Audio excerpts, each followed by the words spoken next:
Hi! Kanchipuram vlog பார்க்கலாமா? ரொம்ப நாள் ஆச்சுல்ல வீடியோஸ் எல்லாம் போட்டு.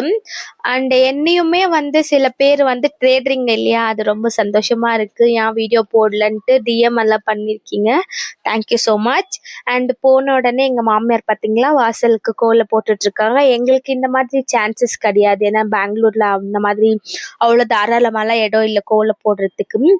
அண்ட் அங்கே போன உடனே இதான் எங்கள் மாமியார் வீடு. என் குழந்தை பற்றி அவங்க அப்பா கூட ஜாலியாக விளையாடிட்டு இருக்கான். அண்ட் அவளுக்கு சின்னதாக ஒரு ஆக்சிடென்ட் ஆயிடுச்சு. அதனால தான் ஒரு ரிலாக்ஸேஷனுக்காக காஞ்சிபுரம் கூட்டு போய் அவள் மைண்டை டைவர்ட் பண்ணலான்னு கூட்டு போனேன். அண்ட் அப்படியே காலை எந்திரிச்சிட்டு அவளை ஹாஸ்பிட்டலுக்கு கூட்டு போய் ட்ரெஸ்ஸிங் பண்ணிட்டோம். அண்ட் அவளுக்கு போய் ரோஸ் மில்க் குடிக்க வைக்கலான்னு இந்த கடைக்கு போனோம். காஞ்சிபுரம்ல இந்த கடை எங்கே இருக்குன்ட்டு கரெக்டாக சொல்லுங்க பார்க்கலாம். அண்ட் அங்கே இந்த மக்கு ஃபுல்லாகவே 40 ருபீஸ் தான். நீங்களும் போனீங்கன்னா ட்ரை பண்ணுங்க. வீட்டுக்கு நல்லா தூங்கிட்டு சாயங்காலம் எந்திரிச்சு saree வாங்க போகணும்.